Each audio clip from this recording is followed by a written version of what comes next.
em plena época de seriado de TV, ninguém teve a ideia de pegar a obra do cara que inventou a narrativa serializada, que foi o Honoré de Balzac. Então eu criei esse site para apresentar a minha ideia para uma série de TV que se chama Balzaquianas. Eu peguei a vida e a obra de Balzac e trouxe tudo para os dias de hoje.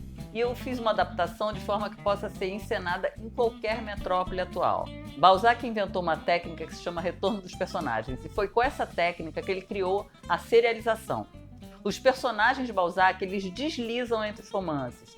Eles ora aparecem jovens ingênuos, ora na maturidade, ora na velhice, e eles podem aparecer em diversas obras, uma vez como protagonista, outra como coadjuvante, outra como figurante, outra só sendo referenciado por um outro personagem. A obra de Balzac é cada vez mais atual, porque ele retrata uma sociedade obcecada com a ideia do sucesso, o dinheiro regendo tudo e a frustração das pessoas que não têm da pessoa comum diante da vida dos ricos e famosos. Isso numa época que não tinha rede social. As personagens femininas de Balzac são muito superiores que as dos outros escritores homens, porque ele tinha afinidade intelectual e afetiva com elas. Era com elas que ele trocava confidências, eram elas que liam as suas provas, que sugeriam enredos.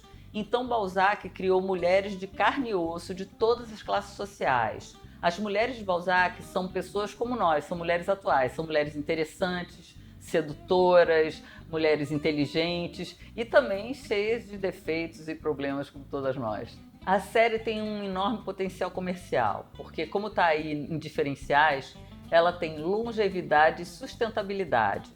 Porque se a gente considerar os enredos que já estão prontos, em domínio público, livres de direitos autorais, desses 95 volumes que Balzac criou, mais a vida de Balzac, que é repleta de acontecimentos e desventuras incríveis, e mais os 2.500 personagens da Comédia Humana, isso dá incontáveis temporadas. Aliás, no link aí de baixo da Comédia Humana, você encontra um vídeo curtinho de 2 minutos com uma biografia de Balzac.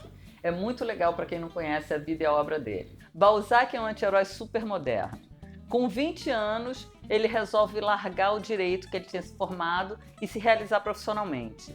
Então ele muda para Metrópole para ser roteirista, no caso naquela época escritor. Quando ele chega na Metrópole, ele conhece Laura, é a primeira balzaquiana, uma mulher mais velha, da idade da sua mãe, por quem ele se apaixona. Só que Laura era casada, tinha filhos e leva tudo na gozação, porque ela não se imaginava se relacionando com alguém da idade dele. E aí o que vai acontecer, eu não vou dar spoilers. Se você quiser saber, tem aí embaixo todas as informações das temporadas, tem informações sobre todos os personagens, quem eles são e quem eles foram na vida real. Aqui no Brasil, mesmo quem nunca ouviu falar de Balzac, conhece o termo balzaquianas, que está associado a mulheres experientes e bonitonas. E eu fui descobrir que isso se deu porque tem uma marchinha de carnaval dos anos 50 cujo nome era balzaquiana. Se você quiser ouvir a marchinha, tá no link As Balzaquianas aí embaixo. Então, se você se interessou pelo projeto, entre em contato comigo pelo formulário do site ou pelo e-mail que está aí na tela.